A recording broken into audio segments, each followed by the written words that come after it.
Jalen Hood-Schifino and Trayce Jackson-Davis both look set to be drafted at Thursday's NBA draft. We're going to get you everything you need to know heading into that and what should be an exciting day for the Hoosiers. You are Locked On Hoosiers, your daily podcast on the Indiana Hoosiers. Part of the Locked On Podcast Network, your team every day.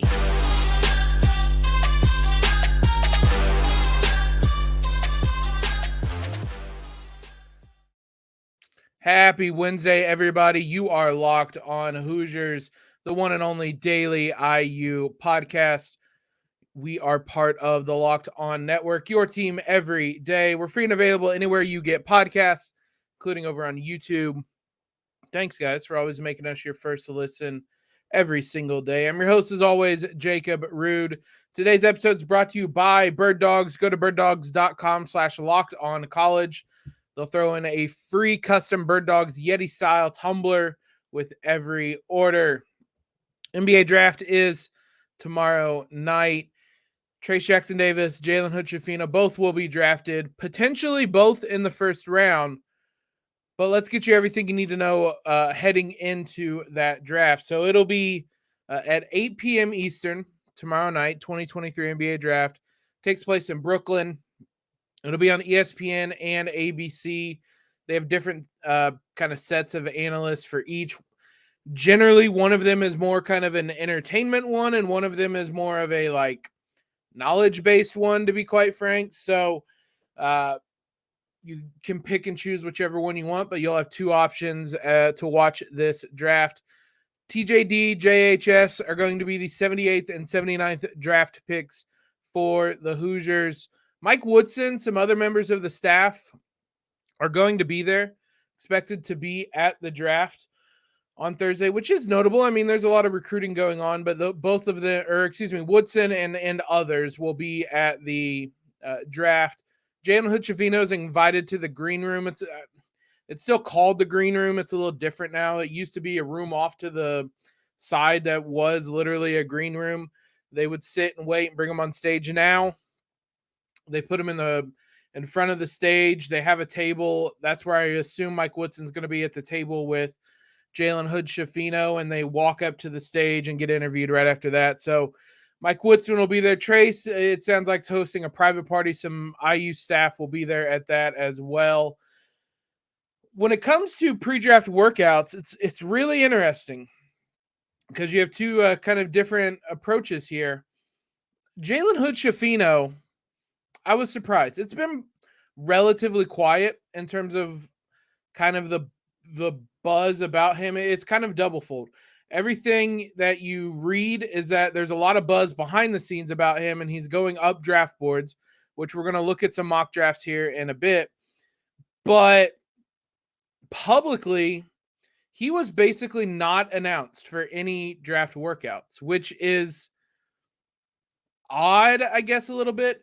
Not every pre-draft workout is announced, but a lot of them are. And for Jalen Hood-Schifino to not be announced for any is just kind of this odd coincidence, especially in 2023, where it's hard to do things behind closed doors. Now, the great thing about the modern times and social media is that as I was researching, putting together a list of who he's worked out with, I couldn't find anything.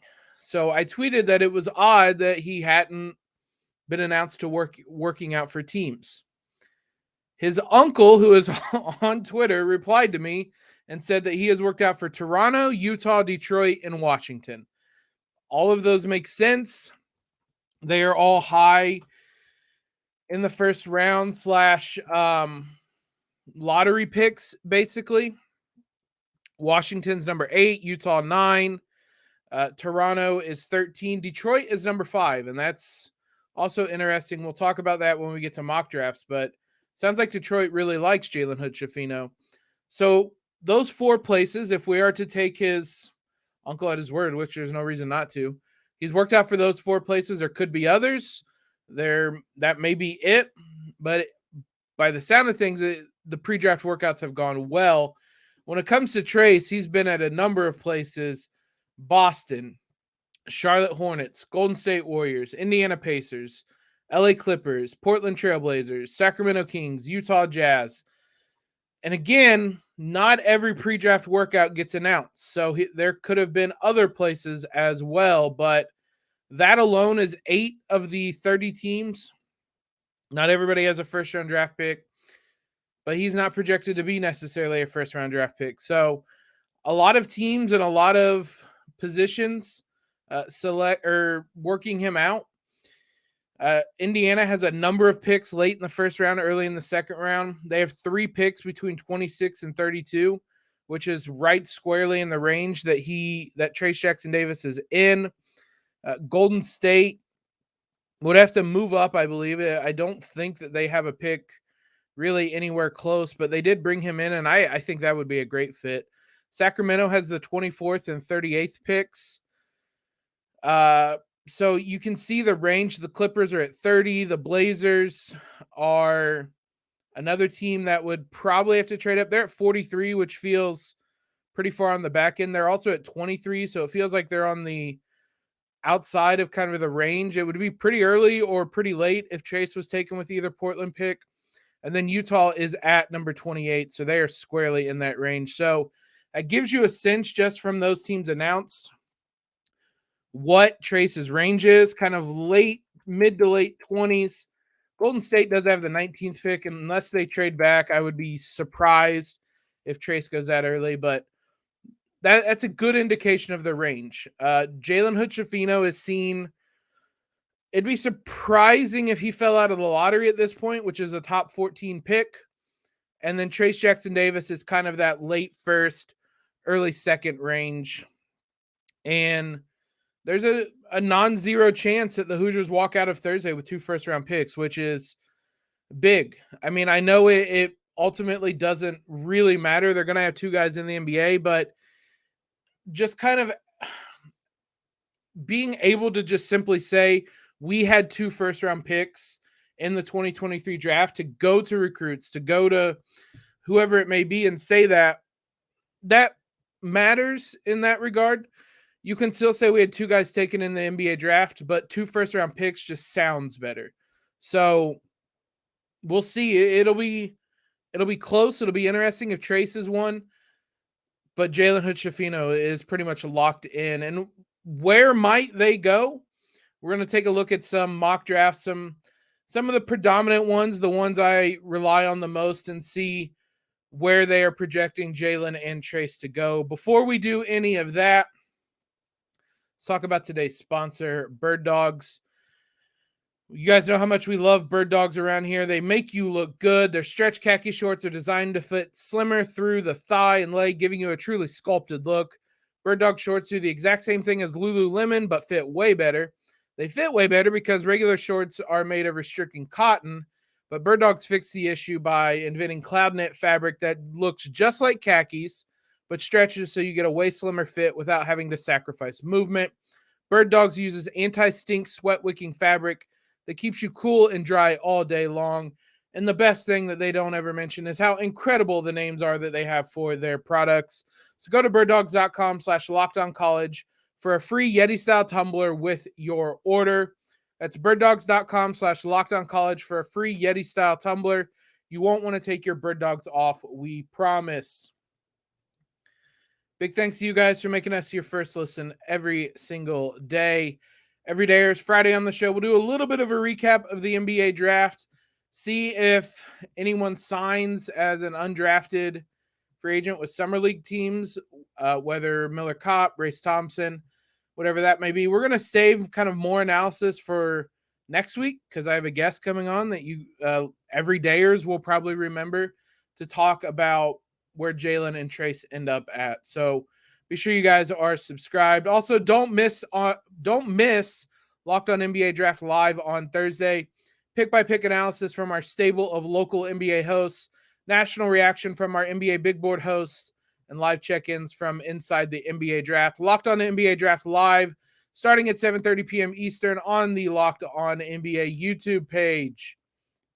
If you guys saw the Locked On NFL Draft stuff they did, it looked fantastic. So I'm really excited to see what the Locked On NBA draft stuff looks like on Thursday. If you guys didn't see as well, you want some feel-good news, Rob Phinisee was back at IU on Tuesday, donning IU gear. Mike Woodson is having his camp in Assembly Hall right now. Rob Phinisee wanted to come back to IU and see some people and reconnect. And so they invited him to come help out at the camp to do that. It sounds like he is making plans to play internationally, but all love he still has for IU. And I mean, IU fans are going to love him forever and ever, I'd imagine, after that Purdue game and the heroics he had there. So it was just nice to see him back in Assembly Hall in IU gear.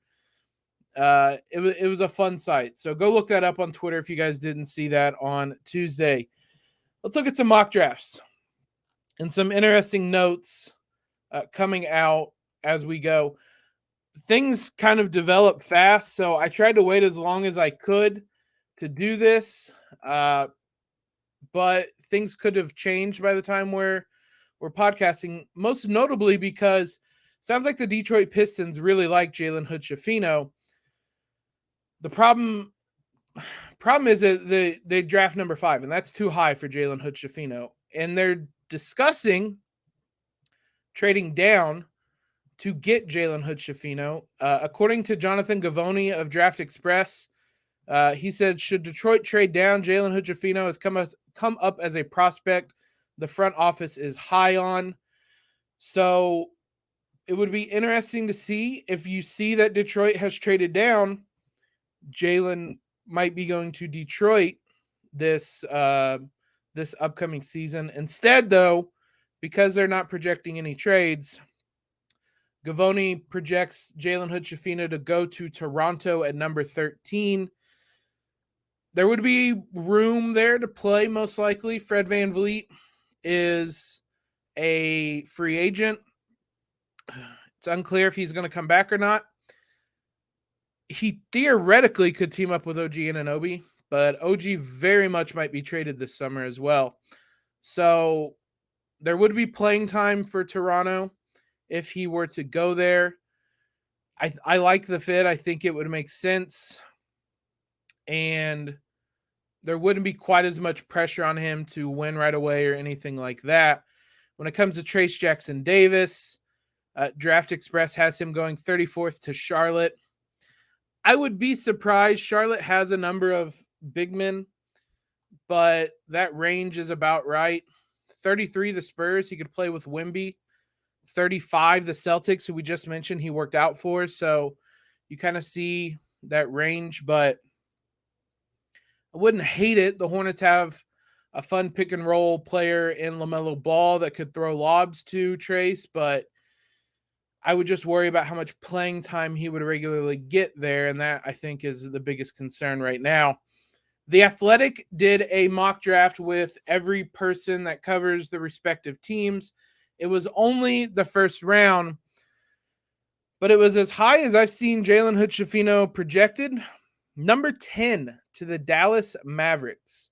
Now, there's a little bit of a catch-22 here because Dallas is a team that is looking to trade the pick. So if somebody wanted to trade up to get Jalen Hood-Schifino, this could be a place they target. If he does go to Dallas, it would be interesting. Kyrie Irving will probably be back. Luka Doncic is obviously there. So he wouldn't start, but there would be a role for him. He would play both guard positions. I don't love the fit because I think Jalen at his best needs the ball in his hands, but he also wouldn't have as much of a burden right away to be the guy. There would be some, like Dallas wants to compete right away. So there would be some expectations there that I worry about. I don't love the fit with Dallas, but I'm not too worried about it because I would be surprised if Dallas is picking here, and I would be surprised if they took Jalen Hood-Schifino. It's one of the only times I've seen him mocked to the Mavericks. So it's a different spot. I don't love the fit, but there are some positives to it. Trayce Jackson-Davis was not projected in the first round of this draft for the Athletic. Over at the Ringer, though, both Jalen and Trayce are first-round picks. So Jalen comes in at number 15 to the Atlanta Hawks. The Hawks are another team that have been discussing trades, trying to upgrade. So this pick may not be theirs by Thursday. If it is, again, another interesting situation. They have both Trae Young and DeJounte Murray as ball handling guards. Again, it'd be a situation where I don't know how much he'd have the ball in his hands, and he would be expected to contribute for a team that is looking to bounce back and compete. Just a couple of years ago, they were in the Eastern Conference Finals. I like it better than the Dallas fit, but not a whole lot, because Trae Young is a very ball-dominant player. And when he doesn't have it, you're probably going to have DeJounte Murray having the ball. So I don't love the fit, but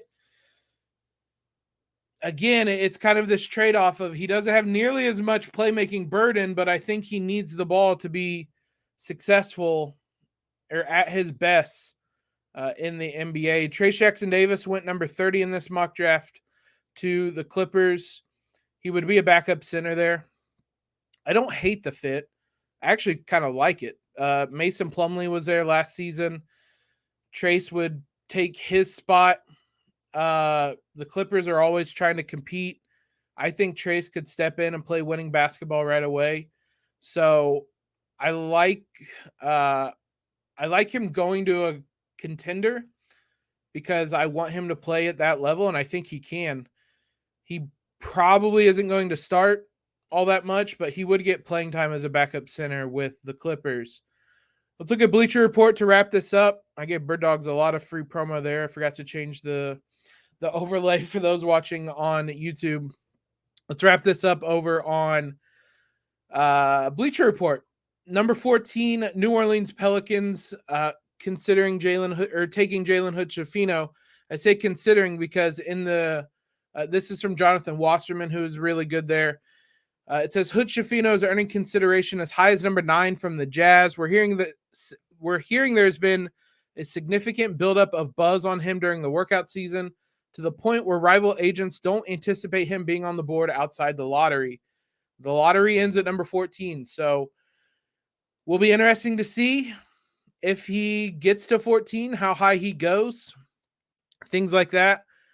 New Orleans is kind of a mess right now with Zion Williamson. You guys can go Google that. I'm not going to share that on here because that's a lot of touchy subjects that we're just going to avoid. But if you want to entertain yourself a bit, Zion's been having himself some good times in the NBA is what we'll say. It's a bit of a mess there.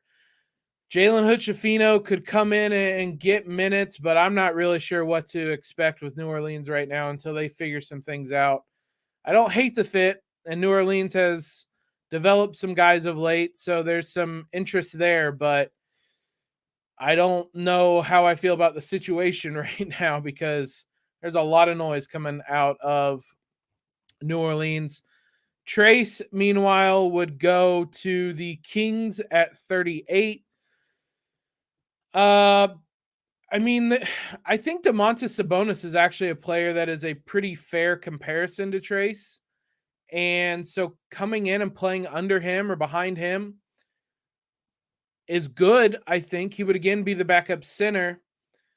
Sacramento didn't have much size last season, so I think there would be a lot of playing time for him. Sabonis is one of the most kind of foul-prone big men that there are, so there would be opportunities for him to play. You're probably not going to find many places that Trayce is going to come in and be a starter, but Sacramento was a playoff team, run a very pick-and-roll heavy offense, and he has a player in Sabonis that has a very similar skill set. All things considered, I think that's a really good landing spot for him.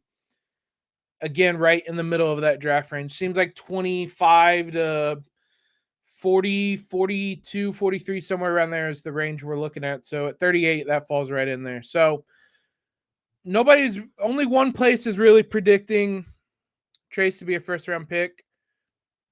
Things are unpredictable. It just takes one GM who really likes a player to change that up. So we'll see how things fall on Thursday. Switching gears a bit, a current and former IU player took place in the women's EuroBasket last week/last weekend. We'll talk about who it was and how they performed during their games here in just a moment. So for those probably unaware, which is a lot of people, the women's EuroBasket is going on, which is just kind of the Euros for women's basketball. And they took place in Isreal and Slovenia. Isreal is where Yardon Garzon is from. Also taking part on the Latvian team is Aleksa Gulbe, who played on last year's Hoosiers team. Let's start with Garzon, who played for a Israel team that struggled. They went 0-3 in their 3 games, went out in the group stage, but she was probably their best player. Led the team in scoring at 11.3 points per game. Was shot 57.9% from the field, 60% from 3, and it was 6 of 10 shooting from 3. She only shot 19 shots across 3 games, so kind of that backseat role a bit that she normally takes, but led the team in scoring at 11.3 points, grabbed 3.7 rebounds, had 2.3 assists, so kind of what you would expect from her, doing a little bit of everything. 7 assists to 6 turnovers, had 3 steals, but Israel kind of got thumped in their 3 games, if I'm being honest. They lost by 50 to Belgium, 20 to Italy, and then 9 points to the Czech Republic. So they bowed out pretty quickly in this one. Garzon, though, had a good showing and played well in the tournament. So a strong start to her summer there at EuroBasket. She didn't really have one individual standout game. She had 13 points against Belgium. Again, it was a game they lost by 50, so I don't even really know how much to put into it. Belgium had 4 different players score at least 23 points. Garzon had 13 as part of 3 players in double figures.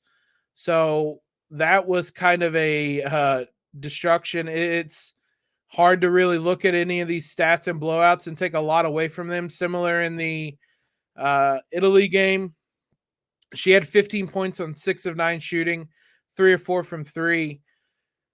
Led the team in scoring again, tied for team high honors, and then they wrapped it up against the Czech Republic, which was only a 9-point loss, but Garzon didn't play all that well, only 6 points, 1 of 4 shooting in that one.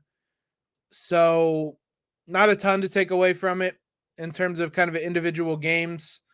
Doesn't seem like it's not like she went into this and suddenly looked like a world-class point guard or anything, but it's good experience, certainly, to play in competitive international basketball. Not many players in college get to do that. So especially senior competitive international basketball. So if nothing else, it's a good experience. Finland wasn't in this. I know Henna Sandvik played for Finland last season and at times during the season this year. Finland were not in the tournament, so she was not playing in this. Latvia, though, did have Aleksa Gulbe. I'm going to be honest, I didn't realize she was Latvian until I saw some tweets about her competing in this. She performed really well. She was 3rd on the team in scoring, 2nd on the team in rebounds, 2nd on the team in assists. She ended up shooting 46% from the field and 28% from 3, but that was only on 7 3-point attempts. She averaged 13.7 points, 7.7 rebounds. Latvia did come away with a victory in this. They went 1-2, which still they didn't advance out of their group. But in that win against Spain, Gulbe had 14 points and 7 rebounds, finished 3rd on the team in scoring. And Spain is typically a solid team, and for Latvia to come away with a win is impressive. Nicole Cardania-Hillary was not on that Spain team. They played Greece in the next game and lost Gulbe finished with 15 points and 9 rebounds in that one on 5 of 10 shooting.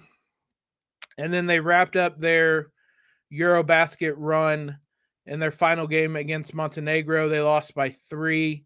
Gulbe finished with, I'm trying to find it here, just 5 points. I knew she struggled in that one. 5 points, 7 rebounds, 3 assists in that game. So came up a little bit short in that final outing, and I think it was that game that kept them out of the knockout rounds. That Latvia went 1-2. If they would have won that game, they would have advanced to the knockout rounds. Spain and Montenegro each went 2-1 and moved on. So it was kind of a winner-take-all game that they fell in and ultimately lose. The tournament isn't over. It's still going on, but that is that's the end for the Hoosiers players. Isreal going 0-3 in that group. Also, they bowed out. It was only 16 teams that took place in this. So both Garzon and Gulbe, part of that is fun, good for the Hoosiers. I feel like this is something that you can build on. It certainly is good for individually, for Garzon especially, who's coming back to the Hoosiers, to have this experience. I don't know if Indiana can kind of look at this as some type of recruiting positive. There's probably a way to spin it. I'm just not sure what it is, but Indiana has been recruiting internationally more. So maybe having this type of footprint in the women's Euros is something that they can continue building upon. It's interesting, but it was cool seeing both of those ladies find success in this tournament individually, even if their teams didn't. Big thanks to you guys for making Locked On Hoosiers your first listen every single day. Every day here is Friday on the show. We'll be back to talk some NBA draft stuff and all the latest news heading into the weekend. Follow us on Twitter if you have not already at LO_Hoosiers. Subscribe to the podcast. Leave those ratings and reviews. Helps us out a ton. As always, though, guys, appreciate all the support you give us. Hope everybody has a great Wednesday and you get through hump day. And most importantly, LAO.